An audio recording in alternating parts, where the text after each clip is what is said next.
Hello दोस्तों, welcome to math Guru. NIS DElEd से related एक बहुत बड़ा अपडेट बिहार से निकल के आ रहा है। जैसा कि आप लोगों को पता है, 19 तारीख को एनआईएस डीएलएड का दो मामले सुप्रीम कोर्ट में लिस्टेड है। एक वेस्ट बंगाल से है और एक आपका उत्तर प्रदेश से है, लेकिन मेन केस इसमें बीपीएससी टीआरई 3.0 को लेकर भी इस केस में हमें सुनवाई देखने को मिलेगा। इसी बीच में जो है दीपक सर के टीम की तरफ से एक बहुत बड़ा स्टेप लिया गया है और बिहार सरकार के ऊपर कंटेम्प्ट ऑफ कोर्ट का केस जो है फाइल कर दिया गया है। जैसा कि आप लोगों को याद होगा, 20 दिसंबर को सुप्रीम कोर्ट के द्वारा एक जजमेंट पास किया गया था, जिसमें इस बात का जानकारी दिया गया था कि एनआईएस डीएलएड कैंडिडेट को काउंसलिंग में जो है शामिल करना होगा। उसके बाद एक बार और जनवरी में हेयरिंग होता है, जिसमें सिमिलर जजमेंट पास किया जाता है सुप्रीम कोर्ट के द्वारा। उसके बावजूद अभी तक बिहार सरकार ने जो है एनआईएस डीएलएड के कैंडिडेट को लेकर कोई भी स्टेप नहीं उठाया। हालांकि ऐसे अभ्यर्थी जो लोग एग्ज़ाम में बैठे थे उनका काउंसलिंग किया गया है, लेकिन कई सारे ऐसे अभ्यर्थी हैं जो बीपीएससी का नोटिस आ जाने के बाद उन्होंने बीपीएससी टीआरई 3.0 का फॉर्म ही नहीं फिलअप किया है और कई सारे अभ्यर्थियों का जो है एज भी ख़त्म हो चुका है। तो इसी सारे मसले को लेकर एक बार फिर से बिहार के एनआईएस डीएलएड के कैंडिडेट की तरफ से सुप्रीम कोर्ट में कंटेम्प्ट ऑफ कोर्ट का केस फाइल कर दिया गया है। 4 दिन पहले मैंने आप लोगों को जानकारी दिया था कि उत्तराखंड में भी एक मामला कंटेम्प्ट ऑफ कोर्ट का जो है चल रहा है उत्तराखंड सरकार के ऊपर, और उसके बाद अब बिहार सरकार के ऊपर भी कंटेम्प्ट ऑफ कोर्ट का मामला चलने वाला है। अगर किसी भी राज्य में एक भी जजमेंट जो है कंटेम्प्ट ऑफ कोर्ट का एनआईएस डीएलएड के पक्ष में आ गया तो फिर उसके बाद सभी राज्य सरकार जो है अपने आप ही जो है रास्ते पे आ जाएंगे। तो ये तो इम्पॉर्टेंट अपडेट है। हालांकि अभी इस केस का हेयरिंग कब होगा ये नहीं सुनवाई हो पता नहीं चला है, लेकिन इस केस को भी जो है मनदीप कालरा सर के द्वारा ही जो है फाइल किया गया है। तो उम्मीद है अगर राज्य सरकार जल्द अपने तरफ से कोई स्टेप नहीं लेता है तो फिर कंटेम्प्ट ऑफ कोर्ट का सामना बिहार सरकार को करना पड़ सकता है। वहीं जो इम्पोर्टेंट अपडेट आदर्श कुमार श्रीवास्तव और आपका कौशिक दास वाला केस, दोनों ही केस जो है 19/2/2025 को लिस्टेड है काउंसिल नंबर 4 पे।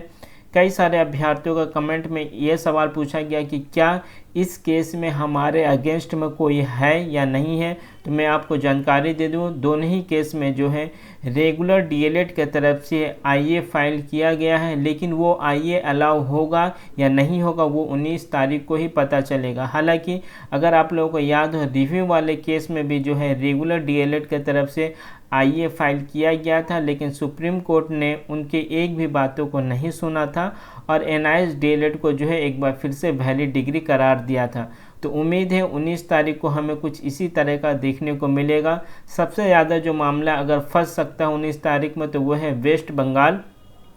के कैंडिडेट के लिए, क्योंकि अभी तक वेस्ट बंगाल सरकार ने अपना स्पष्ट जो है एनआईएस डीएलएड को लेकर क्लियर नहीं किया है, जिसके वजह से जो है असमंजस की स्थिति अभी भी वेस्ट बंगाल अभ्यर्थियों के लिए लगातार हाई कोर्ट से लेकर सुप्रीम कोर्ट तक वेस्ट बंगाल सरकार जो है एनआईएस का विरोध कर रही है ऑन गोइंग वाले मामले में। इसका कई सारे और भी रीज़न है। अगर मैं बात करूं बिहार और बंगाल दोनों में डिफरेंसेस क्या है, दोनों में हालांकि ऑन गोइंग भर्ती प्रक्रिया दोनों ही स्टेट में चली, लेकिन बिहार में जिस तरह के वहां के लीडर के द्वारा सिर्फ सुप्रीम कोर्ट और हाई कोर्ट के ऊपर वो लोग डिपेंड ना होके एक ज़मीनी स्तर पर भी काम करते हुए नजर आए, जिसमें से खासकर दीपक सर, आशुतोष सर हमें देखने को मिले, जो लगातार अपने राज्य सरकार के संपर्क बनाए रहे और जो रिस्पॉन्सिबल अधिकारी उनसे लगातार उनके द्वारा मुलाकात किया गया और अपने परेशानियों को बताया गया, जिसका ये रिजल्ट हुआ कि बीपीएससी टीआरई 1.0 में एनआईएस डीएलएड को शामिल कर लिया गया और उम्मीद है फरवरी के अंत तक जो है बीपीएससी टीआरई 2.0 में भी एनआईएस को शामिल कर लिया जाएगा। लेकिन वेस्ट बंगाल में हमें ऐसा कुछ भी अभी तक देखने को नहीं मिला है। वेस्ट बंगाल के मैक्सिमम अभ्यर्थी जो है अभी भी पूरी तरीक़ा से सुप्रीम कोर्ट के ऊपर डिपेंड है या हाई कोर्ट के ऊपर डिपेंड है। कोई खास आपका मैं बोल सकता हूँ जो राज्य सरकार या रिस्पॉन्सिबल अधिकारी जो है वेस्ट बंगाल में रिक्रूटमेंट एजेंसी में, उनसे कोई भी संपर्क किसी भी लीडर का डायरेक्ट या इनडायरेक्ट तौर पर देखने को नहीं मिला है, जिससे जो है आगे का हम लोग का लड़ाई आसान हो सकता था, जिस तरह से बिहार में देखने को मिला है। लगातार वेस्ट बंगाल सरकार हाई कोर्ट से लेकर सुप्रीम कोर्ट तक हमारा विरोध कर रही है। अगर सही लीडर तक हम लोग अपने बात को डायरेक्ट पहुंचा देते, जो शीर्ष नेतृत्व है टीएमसी का, अगर उन तक हम लोग अपनी बात को पहुंचाते तो शायद West Bengal primary board court में हमारा विरोध में इतना ज़्यादा जो है बात को नहीं रखता। खैर जो भी हो, अब तो जो होना था वो हो चुका, लेकिन मेरा ये सलाह रहेगा वेस्ट बंगाल एनआईएस डीएलएड के कैंडिडेट को, अगर 19/2/2025 को कोई भी जजमेंट हमारे पक्ष में नहीं आता है तो एक बार डायरेक्ट जो है वेस्ट बंगाल प्राइमरी बोर्ड को या जो रिस्पॉन्सिबल अथॉरिटी है, जैसे एजुकेशन मिनिस्टर हो गए या आपको ममता बनर्जी या अभिषेक बनर्जी जैसे बड़े लीडर को पकड़कर अपनी बातों को उन तक पहुंचाना बहुत ही ज़रूरी है। शांतिपूर्ण तरीके से उन तक जाए और अपनी बातों को रखें, क्योंकि जैसा कि आप लोगों को पता है वेस्ट बंगाल 2022 का पैनल का मियाद ऑलरेडी 31 जनवरी को ख़त्म हो चुका है। 24 तारीख को 20-22 रेगुलर डीएलएड का केस है, जो कि बहुत ज़्यादा पॉसिबिलिटी है कि मैक्सिमम 1 से 2 और हेयरिंग हमें 20-22 रेगुलर डीएलएड में देखने को मिलेगा। ओबीसी का केस हालांकि 18 तारीख लिस्टिंग था, लेकिन अभी जो मैं थोड़ा देर पहले मैंने चेक किया तो वो अब मार्च 18 दिखा रहा है। शायद कल जस्टिस गवाई या जिस बेंच के साथ वो केस हेयरिंग होने वाला था उसमें से कोई जज, शायद मैं 100% श्योर नहीं हूँ, अब्सेंट है, जिसकी वजह से कल ओबीसी वाला केस का सुनवाई हो सकता है, नहीं हो। लेकिन उम्मीद है कि वो जल्द जो है इसी महीने के अंदर कोई ना और डेट हमें मिल जाएगा। अभी तो फिलहाल 18 मार्च से दिखा रहा है, लेकिन वो कंप्यूटर जनरेटेड है, उसमें बदलाव होने की पूरी संभावना है। तो मैं वेस्ट बंगाल के अभ्यर्थियों से ये रिक्वेस्ट करूंगा कि आप लोग डायरेक्ट अपने एक बार प्राइमरी बोर्ड में जाकर फेस टू फेस जो है वहाँ पे अपनी बातों को रखें। अगर प्राइमरी बोर्ड हमारी बातों को मान लेता है तो ठीक है, वरना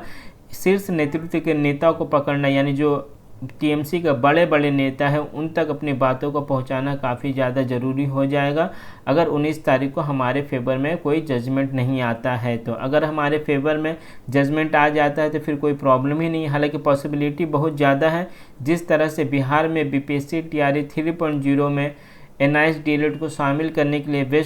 सुप्रीम कोर्ट के द्वारा ऑर्डर पास किया गया था, उसी तरीका का कुछ ऑर्डर हमें वेस्ट बंगाल में भी देखने को मिल सकता है। लेकिन 1% अगर मैं मान लेता हूँ नहीं ऐसा हुआ तो फिर राज्य सरकार के अधिकारियों से डायरेक्ट कांटेक्ट करने की ज़रूरत है। सिमिलर मैटर दूसरे स्टेट के लिए भी ये बात लागू होता है, जैसे असम हो गया, तेलंगाना हो गया। असम में कि हालांकि हाई कोर्ट में मामला चल ही रहा है और वहाँ पर हाई कोर्ट को पर ही पूरा का पूरा अब ये तय करेगा कि, सॉरी हाई कोर्ट में बोल रहा हूँ, असम स्टेट गवर्नमेंट को पर यह तय करेगा कि वो एनआईएस को शामिल करे या ना करे। हाई कोर्ट के द्वारा सवाल भी पूछा गया स्टेट गवर्नमेंट से, तो वहाँ के भी एनआईएस डीएलएड के अभ्यर्थियों को या जहीं भी ऑनगोइंग भर्ती प्रक्रिया चल रही है, डायरेक्ट अपने आप लोग राज्य सरकार से अगर बात करेगा तो उसका रिजल्ट हमें जल्दी देखने को मिलेगा इन कंपेयर टू कोर्ट के मामले में। तो खैर जो भी हो, 19 तारीख को जो भी अपडेट होगा मैं कोशिश करूँगा आप लोगों को देने का, प्लस जो हेयरिंग का वीडियो उसको भी अपलोड कर दूंगा, जैसा कि मैं हमेशा करता है वहाँ आया हूँ।